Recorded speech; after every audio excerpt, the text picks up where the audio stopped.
धन्यवाद अध्यक्ष जी।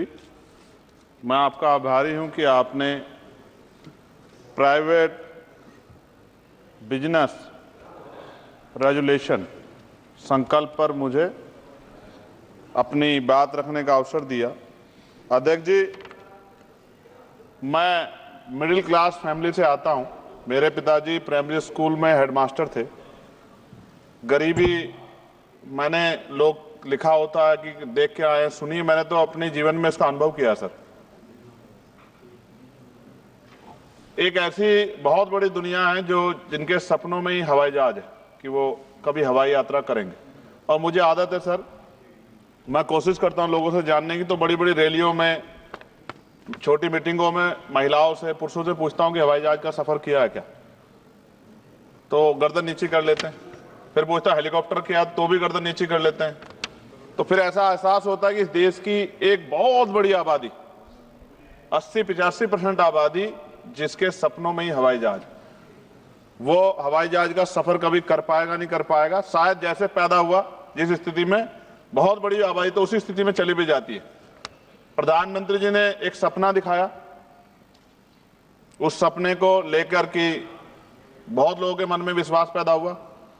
और मुझे ऐसा लगा, एक पिक्चर भी आई थी सर, सिरफिरा, उसमें अक्षय कुमार सर बहुत सस्ते दामों में हवाई जहाज चला लेता है। मैं मंत्री जी से कहूंगा कि उन्हीं से सीख ले कि कम से कम वो इतने बड़े पैमाने पे जो जनता है उनके जीवन में कुछ पल खुशी के दे पाए।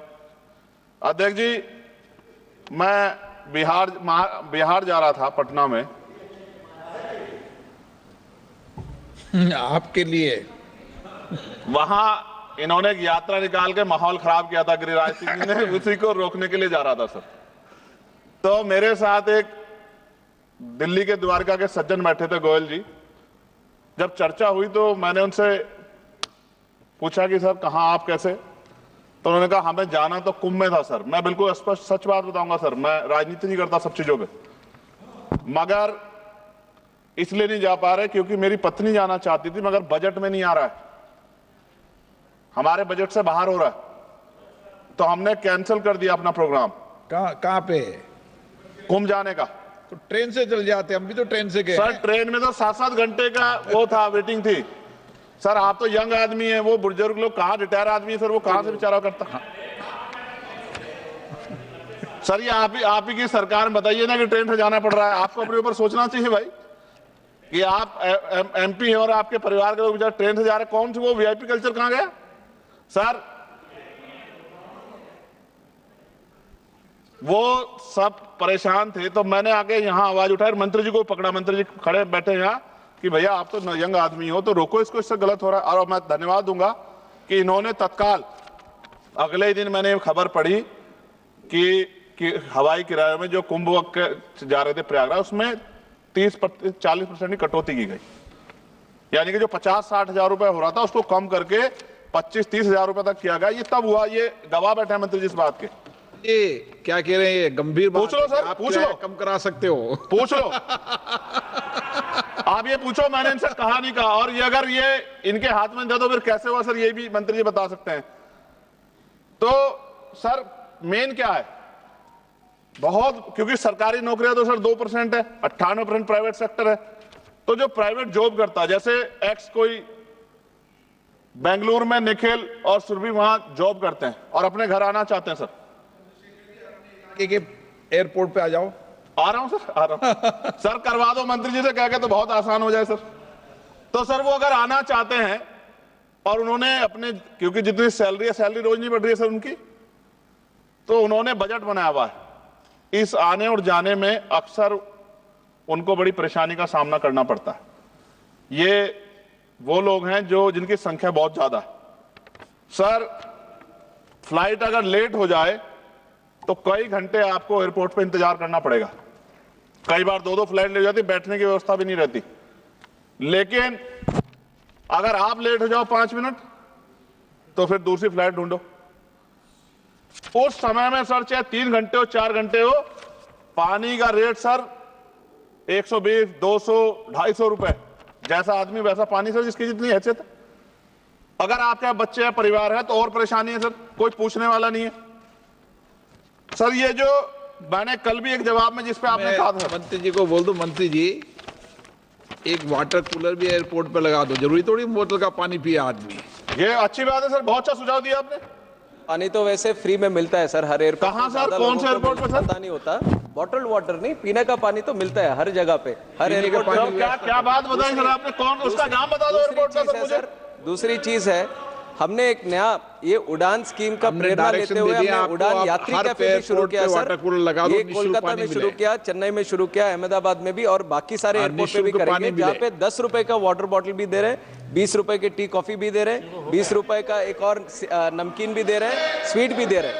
ये नहीं ये किया है, ये वास्तव में है, ये वास्तव में है सर। अभी कोलकाता में किया है, चेन्नई में भी किया है, अहमदाबाद में भी किया है, हर जगह भी करेंगे। चलिए सर ने कुछ कहा, मंत्री जी इस पर फोकस करो। हर एयरपोर्ट पर पीने का पानी की व्यवस्था कर दो निःशुल्क। सर ये बड़ा अच्छा आदेश सर आपने चेयर ने कर दिया सर, ये बहुत महत्वपूर्ण है, मंत्री जी इस पर काम करें, बहुत लोगों का भला होगा। सर एक चीज बहुत मेरे दिमाग में बहुत मुझे जो पीड़ा देती सर, अब पीड़ा मत दो आप सर, खत्म कर दो, 2 मिनट में खत्म कर दूंगा सर, आप चेयर पे बैठे हैं तो और ज्यादा अच्छा है सर।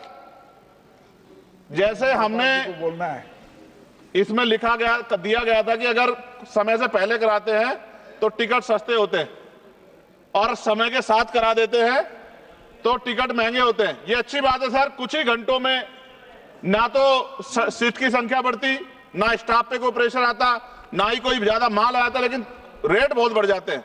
सर सवाल मेरा ये है मंत्री जी से, अगर जिन लोगों ने कुछ लंबे समय पहले टिकट खरीदा सस्ता, तो उनको बीमा में कुछ कम पैसा मिलता है क्या? या जिन्होंने महंगा टिकट खरीदा उनको अगर कोई दुर्घटना हो जाए सर, कुदरत ना करे हो, तो क्या ज्यादा पैसा मिलेगा क्या? ये जो पैसा तो बढ़ता है, लेकिन क्या इससे उसकी वैल्यू भी बढ़ती है क्या sir? Lower cap upper cap sir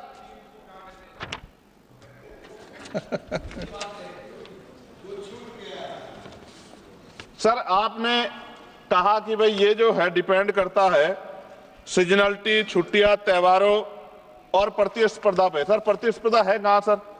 हमने तो जो कुछ था उसका निजीकरण बेच के सब जीरो कर दिया सर, कुछ नॉमिनल शेयर अपने पास रखे। प्रतिस्पर्धा तब होगी जब गवर्नमेंट के 10-12 एयरलाइंस होगी अपनी, जब गवर्नमेंट की अपनी एयरलाइंस होगी तभी तो प्रतिस्पर्धा होगी। जब गवर्नमेंट की एयरलाइंस होगी तो कहेंगे प्रतिस्पर्धा, फिर तो वो मन चाहे डाका डालने चाहे लोगों की जेब पे। सर मच्छर सुविधा देखो, सीटों के हालात देखो, मंत्री जी ने किया था, शिवराज सिंह चौहान जी ने, कृषि मंत्री जी ने, क्या हाल थे एयर इंडिया के, किस सीट खराब थी उनकी सर। चलिए आम आदमी की छोड़िए, मंत्री जी को छुट्टी मिली अच्छी। और मैं फिर कह रहा हूं, आपसे बहुत उम्मीदें हैं मंत्री जी कि आप कुछ नया करके दिखाएंगे और प्रतिस्पर्धा पैदा करेंगे, गवर्नमेंट सेक्टर से सर अच्छी कुछ फ्लाइटें चलाने का काम करेंगे। और मैंने आपसे मांग की है कि मेरे लोकसभा क्षेत्र नगीना में, वहां से मुंबई को से भी व्यापार होता है, दिल्ली से भी होता है, अरब कंट्री से भी होता है, लोग करते हैं सर। मेरी मांग है कि मेरे लोकसभा क्षेत्र नगीना में एक एयरपोर्ट आप बनाएं सर। वो एयरपोर्ट बनेगा तो मैं कहूंगा कि मंत्री जी ने बहुत अच्छा काम किया। नहीं बनेगा अध्यक्ष जी तो फिर मैं क्या कहूंगा कि एयरपोर्ट वहीं बनेगा जहां मंत्री चाहेंगे, और मंत्री जी किन की बात मानेंगे? आप मांग करते रहना सालों तक। मैं सालों साल इसलिए मांग करता रहूंगा अध्यक्ष जी कि जो लोग मुझे सुनते हैं उनको ये पता लगे कि सरकार सुनती शांति नहीं है।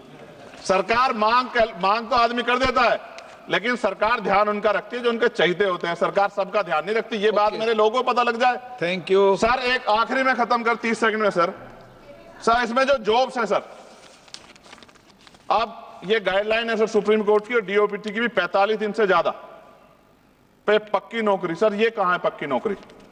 ये पक्की नौकरी में, क्योंकि पक्की नौकरी देते हुए SC ST OBC को रिजर्वेशन देना पड़ता है सर, तो इसलिए हजारों लोग जॉब कर रहे हैं सर एयरपोर्ट पे।